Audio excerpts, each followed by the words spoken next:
The storm had swallowed the road hours ago. Snow fell so thick and fast it erased the world beyond the windows, burying the forest, the mountains, and even the sound of time.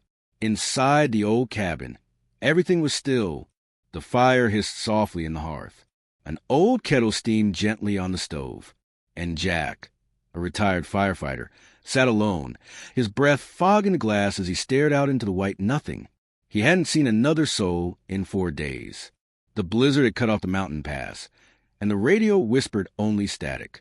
But there was something else in the silence that night, something just beneath the wind, a sound so faint he almost missed it, a scratching, not frantic, not loud, just desperate. Jack stood slowly, his boots thudding against the wooden floor. He moved toward the front door, unsure whether he'd imagined it. But then he heard it again, closer this time, a soft whimper, fragile, like someone pleading without words. He opened the curtain and froze. A German shepherd stood just outside the door, barely upright, her body trembling violently against the wind. Snow clung to her fur.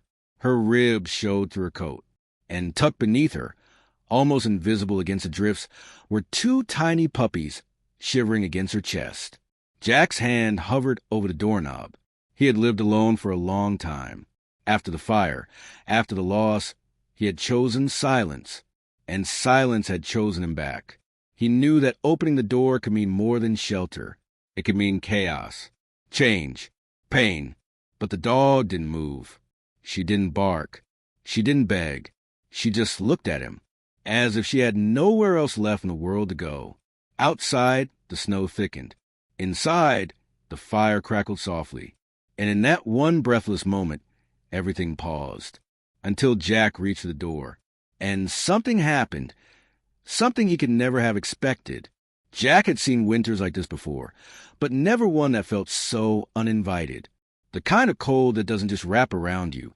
It gets inside your bones and waits. He'd spent most of his adult life running into burning buildings, carrying strangers out of smoke and flame, learning to move before fear could catch up. But out here, now, in the quiet years after retirement, there were no alarms, no radios crackling orders, just silence, and his own heartbeat, slow and steady, trying to convince him he was finally safe. He didn't feel safe, not when he looked out through that fog window and saw her. The German shepherd stood nearly motionless, only her labored breath betraying the fact that she was still alive. Her fur was stiff with frost, ice crusted along her spine and ears.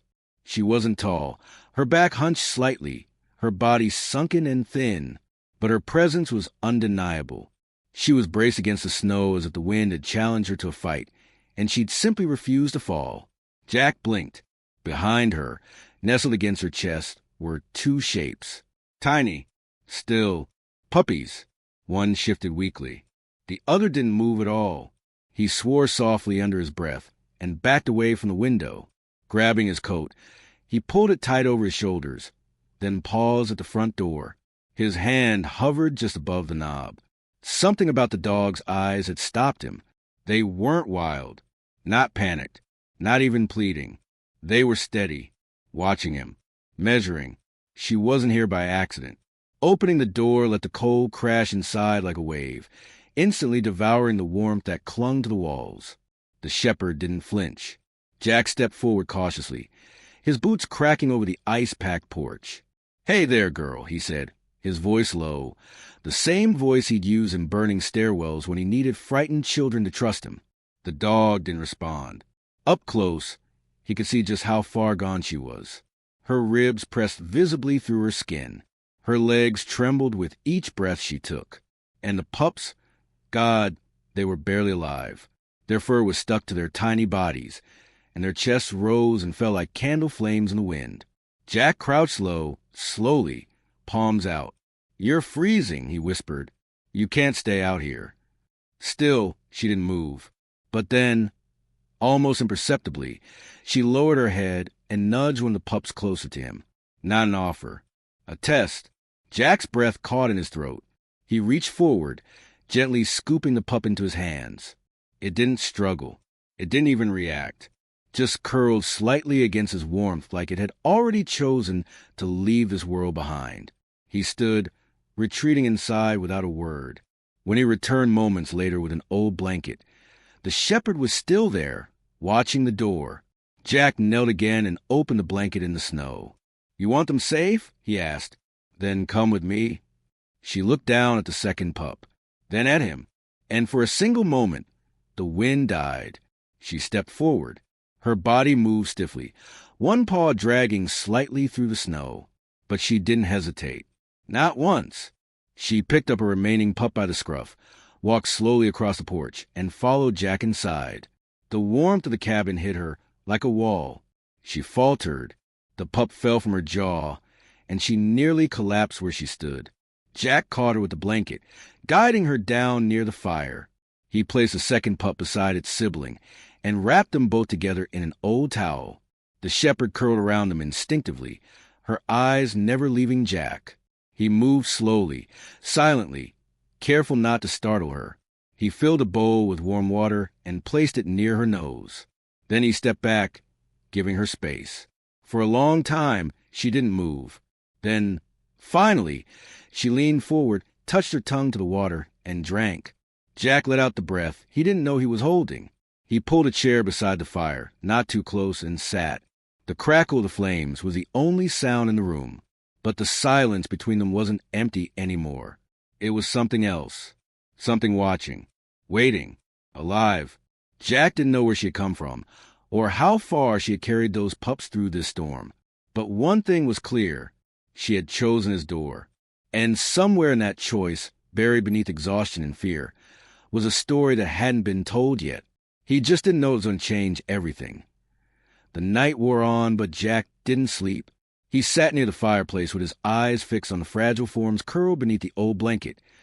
Two tiny pups barely larger than his hands, and their mother, who remained alert even as her body begged for rest. Her breathing was shallow, but her ears still twitched at every shift of wind outside, as if she hadn't allowed herself to believe the danger was truly gone. Jack knew that look. He had seen it in the faces of people pulled from wreckage, those who had survived the unthinkable and still couldn't find a reason to relax, as though the worst might return the moment they let down their guard. And though she couldn't speak, everything about the shepherd's posture told him she had been running for a long time, not just from the cold, but from something far deeper and far more cruel. He didn't try to touch her. Instead, he moved slowly and deliberately through the cabin, keeping his distance, as if learning to share his space all over again. He gathered what little food he had left, canned broth, some rice, a soft towel, and made a quiet meal near the stove. When the scent reached her, she lifted her head, weakly but with attention, her eyes flicking between the pups and the bowl he placed gently at her side. It took her nearly 10 minutes to move, and when she did, it wasn't out of trust, it was out of necessity. She crept forward, muscles trembling beneath her matted fur, and began to eat, each bite careful and slow, as if her body had forgotten what kindness felt like and needed to relearn the act of accepting it. Jack didn't interrupt. He simply sat across the room, sipping cold coffee and watching the firelight dance against her face. He wasn't sure why, but there was something in the way she carried herself that made the silence between them feel full. Not empty, not broken, just unspoken. She didn't need words to tell her story. Her body had already done that. Her scars, her ribs, the limp in her back leg, the raw skin under her coat. Every inch of her was a memory carved in flesh. When the pups stirred, she immediately turned back to them, curling protectively around their tiny bodies. One of them let out a sound, a faint, high-pitched cry, and Jack leaned forward instinctively, but stopped when the mother shot him a warning glance. Not aggressive, just cautious, protective, a mother in survival mode, doing what she knew, even on the edge of collapse. He raised his hand slowly. "All right," he whispered. "I'm not here to take them. I just want to help." She didn't respond, but she didn't growl again either. That was enough. The next morning, Jack found her still curled around the pups. The fire had burned low during the night, and the cold had crept back into the corners of the cabin, but none of them had moved. Jack stoked the flames back to life, boiled water, and made another small meal, this time adding a little more meat and warmth. She accepted it with the same guarded movements, grateful but cautious. And when she finished, she finally allowed herself to stretch out beside her pups and close her eyes. Not fully, just enough. Trust, he realized, was something she measured in inches. By the end of the second day, Jack had cleared a space near the hearth, lining it with towels and setting out 2 small bowls. One for her, one for the pups, when they were strong enough to need it. He didn't name her. Not yet. He didn't ask for anything in return. He simply made space. And on the 3rd morning, something changed. He had just returned from chopping firewood when he opened the door to find her standing. Not lying, not curled, but standing, with one pup nestled beneath her and the other pressed against her chest. She didn't run. She didn't flinch. She looked at him, not with fear, not with trust either, but with recognition, as if she had decided, finally, that he was not the danger. Jack crouched slowly, resting one hand on the floor between them. He didn't move closer. He didn't reach for the pups. He just waited. She took one careful step forward and placed her paw gently against the floor near his hand. It wasn't touch. Not exactly. But it was permission. Jack hadn't meant to get attached. In his mind, this was temporary. A rescue, a quiet offering of warmth and safety until he could figure out what to do next. But the days had their own rhythm, and somewhere between tending the fire, boiling broth, and laying out towels beneath the sleeping pups, he stopped thinking like a man offering shelter and started moving like someone protecting his own. The German shepherd, though still wary, no longer stiffened when he approached. She ate without flinching. She let the pups nurse while he sat nearby. And in those rare moments when the storm outside paused long enough to let the sun pour through the windows, she lifted her head not to guard the door, but to feel the light on her face. He had started calling her Grace. The name wasn't forced. It came one afternoon as he watched her clean her pups with slow, gentle strokes. Despite the shaking in her limbs and the way her back legs still refused to hold her weight for long, Grace didn't resist the name. She didn't answer to it either. But she didn't turn away when he said it, and somehow that felt like enough. It was on the 5th day, just after sunset, that something shifted. Jack had stepped outside to fetch another load of firewood. The storm had broken finally, leaving behind a landscape wrapped in stillness. Snow blanketed the ground, soft and untouched, and the trees were frozen in place like breath held in a moment of prayer. He walked slowly, savoring the quiet, but stopped as he reached the woodpile. Tracks. They weren't animal. They weren't his. They were boot prints, deep, fresh, too large for Grace or light enough to be his own, and they came from the tree line just beyond the ridge, circling the cabin wide before disappearing back into the forest. Jack stared at them, his heart suddenly beating louder than it had all week. The prints weren't just recent. They were deliberate. Whoever had walked through that snow had done so slowly, carefully, and with a purpose that didn't feel like coincidence. He turned back toward the cabin, his eyes scanning the tree line. Nothing moved. No sound except the brittle crunch of frost under his boots. But when he stepped onto the porch, something made him glance toward the woods one last time. That's when he saw it. A figure, motionless, half-shadowed behind a tree. The distance was too far to make out a face, but the posture was unmistakable. Someone watching. Someone waiting. Jack didn't call out. He simply stood there, holding the firewood tight against his chest, and stared back. The figure shifted slightly, then turned and disappeared into the trees. He entered the cabin slowly, locking the door behind him, bolting it for the first time since winter began. Grace was awake, her head lifted, her eyes alert. She hadn't made a sound, but she knew. She had sensed it too. He moved closer to her, crouching by the pups, who stirred only slightly in their sleep. "Someone's out there," he whispered, more to himself than to her. That night, Jack didn't sleep. He stayed in the armchair by the window, the rifle he hadn't touched in years now resting across his lap. Grace remained near the fire, but she didn't relax the way she had in nights past. She didn't curl up. She didn't close her eyes. Instead, she lay stretched out beside her pups, ears pointed toward the door, her breathing shallow and alert. The hours passed slowly. Outside, the wind picked up again, dragging loose snow from the trees and sending it spiraling across the yard. Shadows stretched across the window glass, some from branches, others from movement Jack couldn't be sure he imagined. Then, just past 3 in the morning, there was a knock. Not loud, not urgent, but intentional. A slow, heavy knock. 3 beats, then silence. Jack rose from the chair without a word. Grace stood too, not growling, but braced. Ready, protective. He moved to the door and paused, listening. No footsteps, no voice, just the same stillness that had wrapped the woods earlier. He pulled back the curtain. No one was there, but something lay on the porch. A piece of rope, frayed at one end, fresh mud staining the fibers. And tied to it, barely visible in the dim porch light, was a metal ring, rusted and worn. A collar. Jack stepped back, closing the curtain, heart pounding. Grace hadn't moved, but her eyes were locked on him, waiting. This wasn't random. Whoever had been outside knew her. They hadn't come to rescue. They had come to reclaim. Morning came slowly, dragging its light across the frozen windows like it, too, was hesitant to wake. Jack hadn't slept. The collar was still sitting on the table beside the fire, damp from the snow, the rusted metal ring catching glints of flame as if mocking him with its quiet history. Grace hadn't taken her eyes off it since he brought it inside. She hadn't growled or whined or moved toward it. She simply watched, her body low to the ground, her breath shallow and guarded. The pups, warm and unaware, nursed beside her. Jack stood at the window, his fingers curled against the edge of the curtain. Every few minutes he scanned the tree line, half expecting to see that same shadow reappear between the pines. But the woods remained still, blanketed in deceptive quiet, hiding whatever answers he wasn't yet ready to find. He didn't need to ask what the collar meant. He understood enough.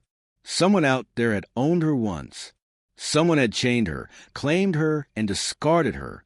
The damage in her body hadn't come from the wild. It had come from control. And whoever had knocked on his door hadn't come to heal anything. They had come to take her back. Jack turned away from the window slowly and crossed the room, crouching down beside her.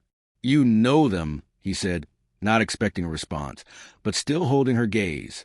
"You remember." Grace shifted slightly, lowering her head, but she didn't break eye contact. Her silence didn't feel empty. It felt full of things she didn't know how to show. "I'm not letting them take you." His voice wasn't loud. It wasn't angry. It was steady, an old kind of steady that had once led people through burning stairwells and collapsing ceilings. But this time it was just for her. Grace blinked once, then slowly rested her head against his arm. It was the first time she had willingly touched him, and in that moment, Jack felt something shift, not in the room, not in the storm outside, but in himself. He had spent years trying to live without purpose, surviving in the quiet, nursing old wounds beneath the rhythm of falling snow and forgotten days. But this dog, broken and bruised and still fighting for her pups, had brought something into his home that even fire hadn't destroyed. Need, trust, a reason to choose the world again. He rose and walked toward the old cabinet near the fireplace. Inside, beneath a folded quilt and a rusted tin of loose nails, lay the key to a decision he hadn't thought he'd make again, a double-barrel shotgun. Cleaned every year out of habit, but never touched in anger. He loaded it slowly, carefully, with hands that didn't tremble. This wasn't fear. This was promise. He reinforced the front door, added a wood beam across the inside, and checked every window latch twice. Then he returned to Grace, kneeling beside her once more, his voice softer now. "You're safe here." She didn't move, but her breathing slowed. That night, as the wind pressed against the windows and the trees whispered secrets only the dark could understand, Jack stayed awake by the fire. Grace lay near him, not curled in tension, but stretched beside the pups with her head resting on her front paws. There was no knock on the door this time, no shadow in the trees. But the tension lingered like the final ember of a dying flame, alive, quiet, waiting. And yet, something was different. For the first time, the fear wasn't louder than the hope, because Jack had made his choice. He wasn't just sheltering a stray. He wasn't just helping a mother survive another night. He had taken in something far more dangerous and far more beautiful. He had taken in love born from suffering. And he wasn't about to let anyone steal that away. The days that followed passed with an uneasy calm. Grace began to sleep more deeply. Her body no longer coiled with tension, and the pups grew stronger with each passing hour. Their eyes now began to open, their legs wobbling as they attempted to explore the corners of the blanket Jack had folded beside the hearth. Outside, the snow began to melt along the edge of the porch, and the forest, once sealed in silence, returned to life with distant birdsong and the groan of dripping branches. But despite the stillness, Jack remained alert. He kept the shotgun loaded, tucked behind the woodpile near the front door, and never stepped outside without scanning the tree line for signs of movement. There had been no return knock, no new footprints in the snow, but the presence of the collar still weighed heavy in the air, as if the past hadn't left, only paused. On the seventh morning, as Jack fed the fire and filled Grace's bowl with warm broth, a sound broke the rhythm of their new routine. Not the scrape of claws or the creak of the roof beams, but a knock, sharp and deliberate, echoing once to the cabin like the crack of a match in a quiet room. This time, Jack didn't hesitate. He stepped to the door, unlatched the bolt with practiced hands, and opened a fraction, just enough to see the man standing on the other side of the porch. Mid-40s, thin, weathered coat, eyes like flint and a mouth that didn't belong to someone used to asking permission. He didn't smile. He didn't flinch at the sight of Jack's rifle tucked casually under his arm. "I'm here for my dog," the man said. Jack didn't respond immediately. Grace, from where she lay behind the couch, stiffened. She didn't bark or growl, but she rose slowly, with a kind of quiet fury Jack hadn't seen in her before, and moved to place herself between the stranger's voice and the pups. "She was lost," the man continued, his voice harder now, though he made no move forward. "She belonged to me. Got out during the storm last year. Looks like she found her way up here." Jack stepped fully onto the porch, closing the door behind him. "She didn't just get lost," he said evenly. "She arrived half-starved, dragging 2 pups through a blizzard, so weak she could barely stand. That doesn't sound like a dog someone was trying to keep." The man's expression shifted, almost imperceptibly. "She's trained," he said. "Expensive bloodline. I don't care about the pups. They can stay, but she comes with me." There was something in the way he said it, calculated, cold, too clinical for someone reuniting with a beloved animal. And Jack realized in that moment what Grace had known the moment she heard the voice. This wasn't family. This wasn't rescue. This was property being reclaimed. "You left a collar on my porch," Jack said, his voice low. "That's not something someone does when they're searching for a lost dog." The man's gaze sharpened. "Be careful how far you want to push this, old man." Jack didn't move. "I pushed through burning buildings for 27 years. You think I'm afraid of a man who chains dogs and lies about love?" A long silence settled between them, but it wasn't peaceful. It was a kind of silence that waits for someone to draw first. "I'll be back," the man muttered. "With papers, with law." "You bring whatever you think will scare me," Jack replied. "But if you try to take her by force, you better be ready to meet what's standing behind that door." The man turned and walked back toward the woods, and for a moment, Jack watched him disappear through the trees, each step heavy with something unfinished. Back inside, Grace hadn't moved.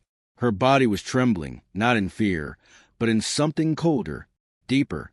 Her eyes were fixed on the door, and when Jack knelt beside her, she leaned into him without hesitation, her breath catching as it left her chest like she had been holding it for years. He held her gently, one hand resting between her shoulders. She wasn't just someone's dog. She was someone's survivor. And whoever that man had been, whatever he had done, Grace had gotten out not by accident, but by force of will. She had escaped, carried life out of a place where only pain had lived. And now, the past had found her again, not to reclaim her heart, but to erase her truth. Jack didn't know yet how far this fight would go, but he knew one thing without doubt. She wasn't going back. The man never returned. Whether it was a cold defiance in Jack's voice or the silent promise in Grace's unblinking stare, whatever resolve it arrived would dissolve somewhere between the trees and the weight of truth he hadn't expected to find. Jack never stopped watching the road after that. Not completely. But over time, the snow melted and the shadows that once lingered just beyond the porch began to lose their shape. And Grace changed, not all at once, not with a single moment or gesture, but slowly, over days that grew longer and warmer. She no longer stood when Jack approached the pups. She let her head rest against his leg while they slept, and one quiet morning as the wind rustled the thinning frost on the windows, she allowed herself to fall asleep with her back turned toward the door. Trust, it seemed, didn't arrive like thunder. It crept in like light. The pups grew fast. Their legs strengthened, their steps became steadier, and they chased one another across the cabin floor with clumsy joy that echoed off the walls like music Jack hadn't realized he'd missed. Grace didn't just watch them. She played too, gently at first, testing the edges of joy as though unsure she was still allowed to feel it. But each time her tail wagged or her bark cracked the quiet air, something old and heavy inside Jack loosened. He didn't speak of it often, but it was there. In the way he smiled now without realizing, in the way he left the door open a little longer at night, trusting that what had once tried to break and no longer had the power to define what lived inside. Grace had arrived at his doorstep, carrying ghosts. Now she lived in the warmth of a home that no longer asked her to remember who she used to be. And Jack, once convinced his life had burned away with everything he'd lost, now found himself waking to the sound of breath that wasn't just his own, to movement and meaning, and the low hum of something he hadn't dared hope for in years, belonging. What they had survived was behind them. What they had built was finally, quietly, home. Somewhere right now, another dog is waiting in the cold. Another soul is carrying pain no one's asked to understand. And maybe, just maybe, they're standing at a door that hasn't opened yet. If this story moved you, don't let it end here. Support your local rescue. Share this video. Speak up for the ones who can't. Because the only thing more powerful than a second chance is the person willing to give it. Grace was lucky, but there's another out there who's not. And they're still waiting for someone like you. Thank you for watching.